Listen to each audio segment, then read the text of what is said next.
I am not Delia DeLeon, but I'm here to tell you that among the many talents which Miss DeLeon has, was demonstrated in the film Delia the other evening. She brews a beautiful cup of tea. And I think that she has also brewed and distilled for you a beautiful talk this afternoon on the subject of Meher Baba and the arts. And so, without further ado, again, Miss Delia DeLeon.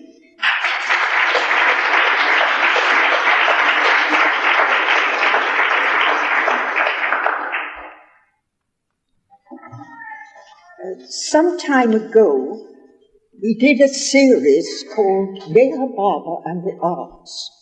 I selected to do Meher Baba and the theatre, but using the theatre in the widest possible sense, because in my view the theatre embodies so many of the arts, and anyway I'm more familiar with the theatre than anything else. Baba made this important statement about art. He said, "I love artists because through art one can express oneself beautifully. Art, when inspired with love, leads to higher realms.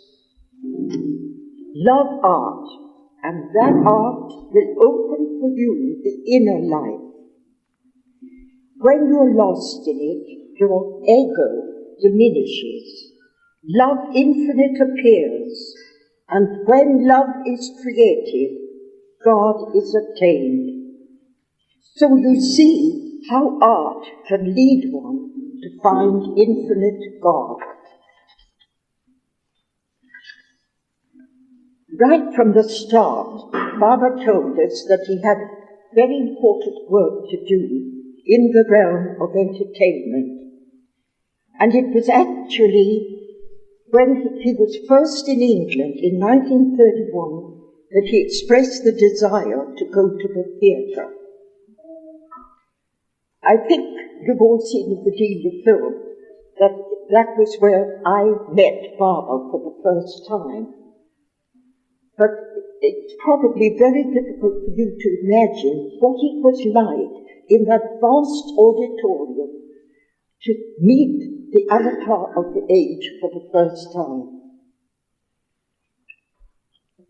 Baba always liked to be in crowds, and there was an enormous audience that night, and the play was a musical comedy called White Horse Inn. And as I sat beside him and he patted my hand, love was given and received, and I knew from that moment that my search had come to an end.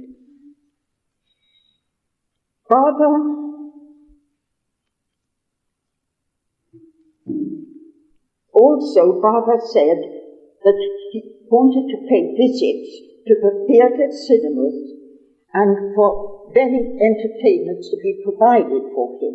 And it was the greatest pleasure always to give entertainment for Baba.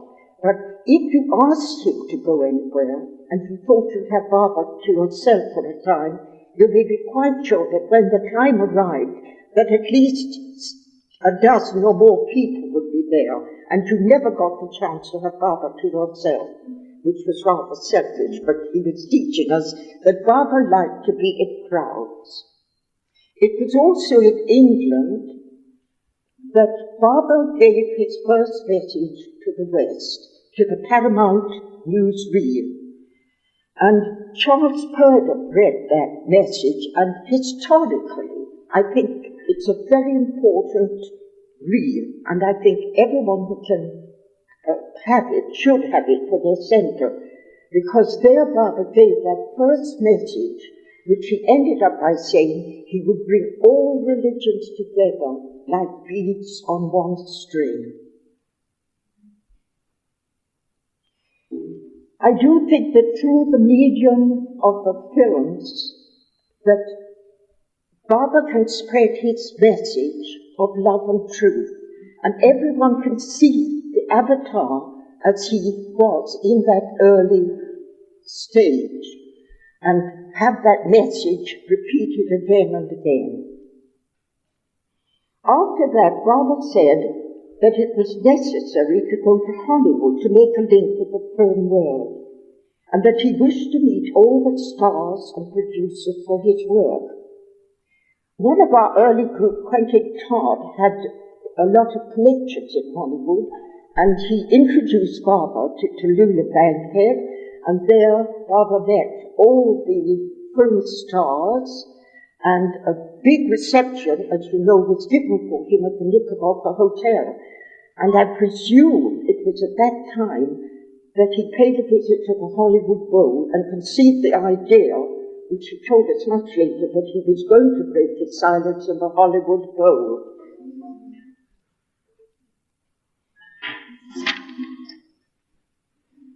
Barbara also wanted to meet Greta Garbo, and he said she was the most spiritual of all the stars.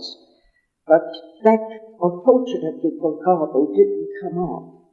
But a big reception was given him at Pickfair by Douglas Fairbanks and Mary Pickford, and he had several interviews with Mary Pickford, and he said she was very spiritual.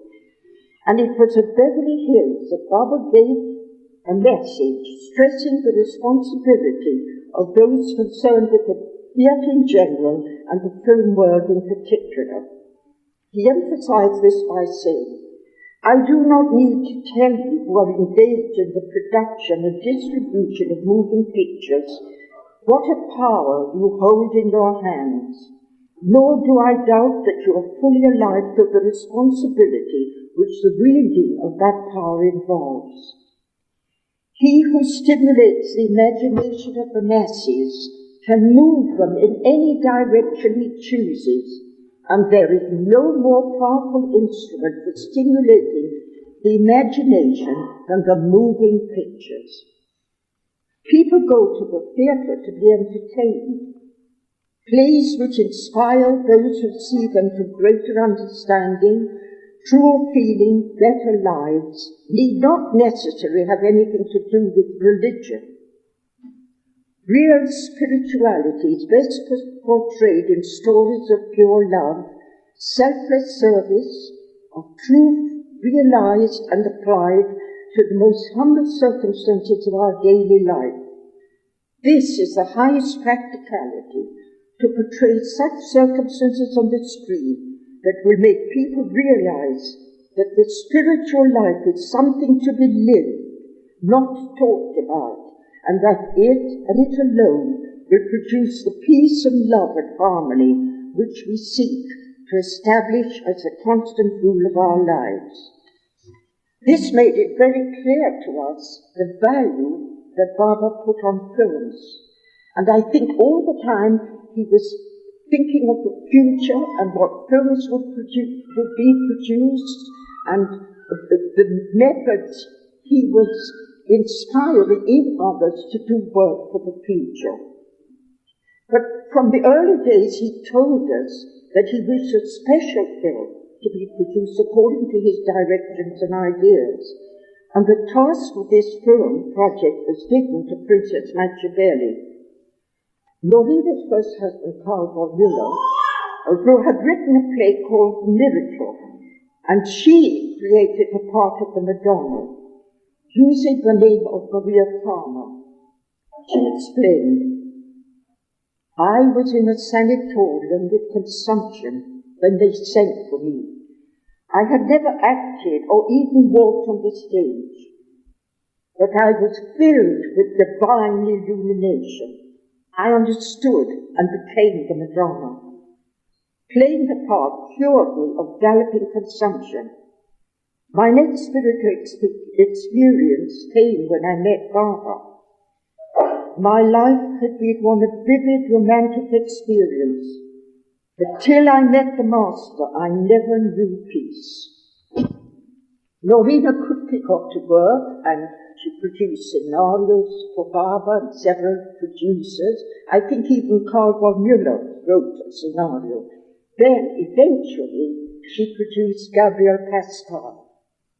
Gabriel Pascal had a tremendous charisma and was great enthusiasm, But he was determined, as he said, to tell Baba off. He wasn't going to be taken in by Baba, he said. But the meeting turned out quite differently, for when he saw Baba, he forgot everything in Baba's presence and was completely captivated. Pascal had a close link with Bernard Shaw, and his powers of persuasion were so great that he was given the rights to make films of Shaw's plays, and this established his fame in England. He wanted to make a film of St. Joan, and certainly Shaw gave Joan some of the most inspiring and spiritual speeches, and with moving insight, she talks about the loneliness of God. God is alone, and I am alone. Sometimes watching Baba, one got this feeling of his intense loneliness in a way, because what he was trying to give us, very often we closed our hearts, closed the doors of our hearts so that he couldn't move in. And you could often tell that by the sorrowful expression on his face. Pascal did not do St. Joan, and he died before he was able to go to India. In his last letter to Baba, he talks hopefully about plans. I will bring my cameraman and my staff with me, because I intend to do the picture of Gandhi and the slippers of a perfect master together. When you hear the slippers of a perfect master, you will laugh tears. I will bring the scenario with me. I will be there, the end of August, with your everlasting arms. I know you're always with me. Another aspect of this film project took place in Nasik, when Baba asked Margaret Clark to produce, he gave a theme of 6 dances, and each week he came, Margaret had to create the dances, and Pitty Davy played the piano, and then when Baba came, Margaret had to have these dances ready, and I was very lucky to be permitted to sit by Baba and watch this dance, and each week he gave her a different theme. One theme I remember very clearly was the dance of the mirrors, and it was as if this dance was a sort of dance of creation which went on and on through all these different mirrors. And Baba was very particular, and he would criticize quite plainly what he felt, and if he didn't like anything, Margaret had to re-dance it. And I've often wondered since then whether this was a blueprint for future work that Baba would do through Margaret and her wonderful teaching school that she has created in America, and this group of young dancers she eventually brought to Baba, and also maybe the future ballets and also for a film that has still to be produced. I presume Margaret still has the themes of all these dances. Baba said about dancers, dancing is a very good art, and if expressed rightly, it has divine qualities, and if properly expressed, it will have a wonderful effect. This is what one of the great dancers said about dancing, Anna Pavlova. And she was asked, how do you understand the problems of your art? And she replied, I try to express by dancing what the composer puts into his music, what the painter expresses with his colors and brushes, the actor with his spoken word. I try to express this with my body and my spirit, that most universal of languages. An artist always attempts to express life in its most hidden depths, and my dance is also stripped of its accidental and irrelevant coverings. Baba loved poetry, and one of his favorite poets, as you know, was Hafiz. He was always quoting copies and telling us about him and interpreting various things that he quoted. And very often we would read to Baba. And some of the verses we read, I have asked Frankie to read. 'Twas union yesterday with thee, soul-kindling bliss, and today 'tis separation's fiery abyss. Alas, in that volume of my book of life 'twas writ, one day for that, and for another this. And since that sad day when heaven parted me from thee, no one hath ever seen my lips smile joyously. Such sorrow does this separation cause my heart, I know it, and thou knowest it, who created me. Sore longing for thy kiss and thine embrace. Oh, I die, craving the lustrous ruby of thy lip. I die. But why prolong my plaint? Thus will I shorten it. Return, return, I await thee. I die. Drama has always been used to portray spiritual truth, for there is great power in the spoken word, and when used with music and dancing, I think it becomes even more potent. Baba himself uses the analogy of drama in his discourse, Reincarnation and Karma, and he uses it to describe the continued life of the individual soul through its many acts, until the actors become conscious of the truth that the author of the drama became all the actors, so as to enter into full and conscious possession of his own creative activity. The live theatre at its best can give us the type of play which portrays spiritual life, as Baba explained in Hollywood.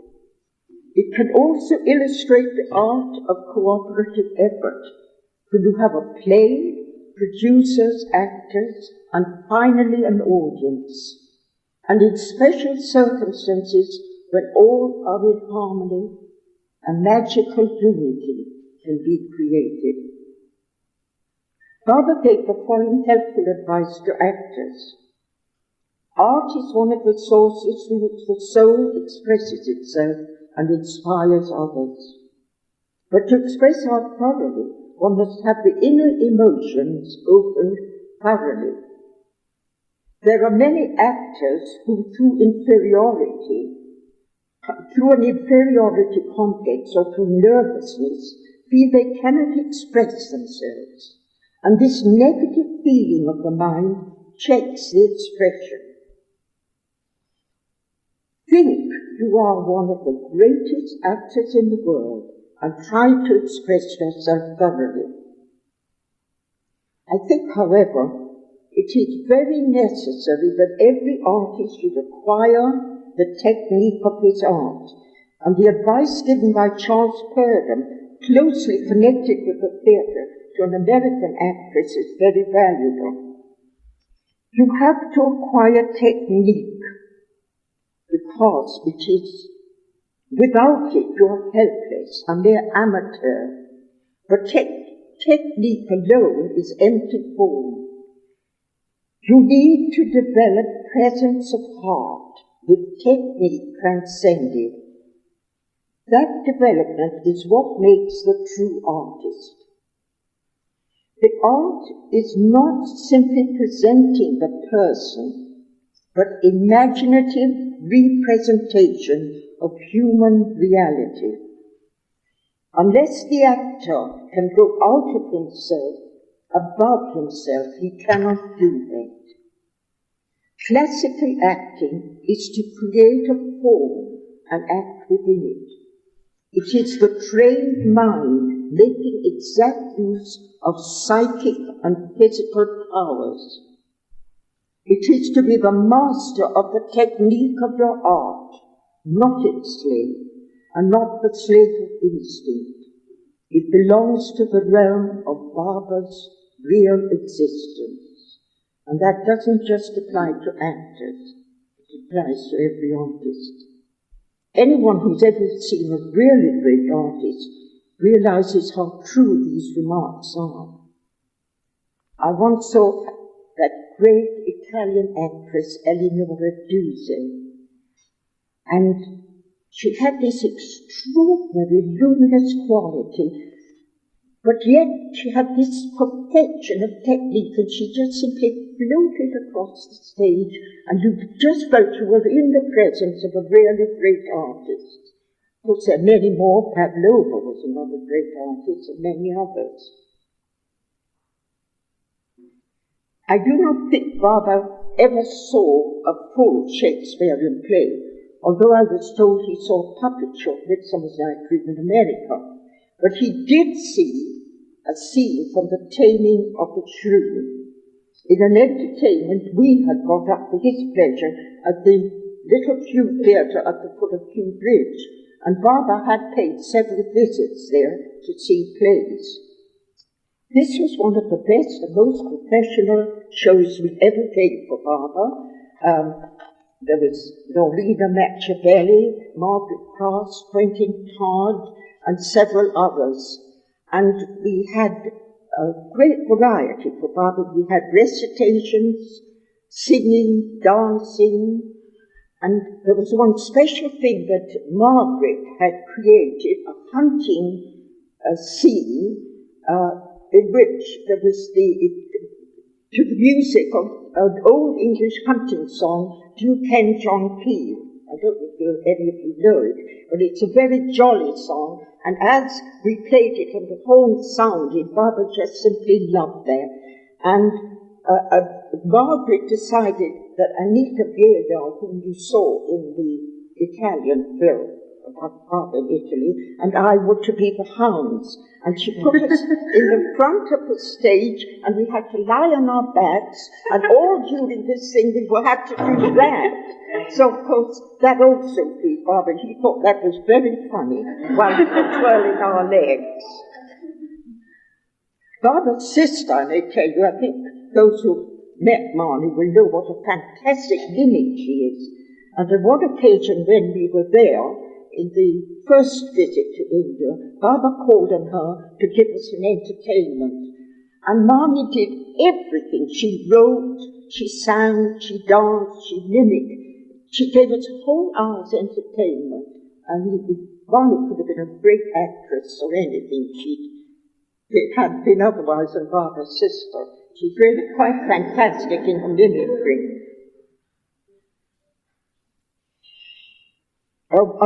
With this entertainment, there was this scene from The Taming of the Shrew. William Shakespeare must have been an advanced initiate. He was the greatest name in all literature. He understood the theatre, ran his own companies. He wrote 37 plays of great diversity, and he created characters which every actor, actress wants to play. Hamlet, Macbeth, Lear, Juliet, Ophelia, Portia. It is impossible to convey his great genius by a few extracts, and the following two, which show many of the spiritual qualities and fit into the things which Barbara said in Hollywood. In the trial scene from The Merchant of Venice, Shylock demands his pound of flesh, and Portia pleads with him to be merciful. The quality of mercy is not strained. It droppeth as the gentle rain from heaven upon the place beneath. It is twice blessed. It blesseth him that gives, and him that takes. 'Tis mightiest in the mightiest. It becomes the throned monarch better than his crown. His scepter shows the force of temporal power, the attribute to awe and majesty, wherein doth sit the dread and fear of kings. But mercy is above this sceptred sway. It is enthroned in the heart of kings. It is an attribute to God himself, and earthly power doth then show likest God's, when mercy seasons justice. And therefore, Jew, though justice be thy plea, consider this, that in the course of justice none of us should see salvation. We do pray for mercy, and that same prayer doth teach us all to render the deeds of mercy. The other speech is from Hamlet. Polonius gives advice to his son Laertes, who is about to depart on a journey, but I'm only going to read the last 2 lines. And he ends up by saying, "This above all, to thine own self be true, and it must follow, as the night the day, thou canst not then be false to any man." I selected those 2 lines specially because I heard that Baba had said of a woman disciple, she would always be true to herself. And I thought that was a fantastic compliment to have from Baba.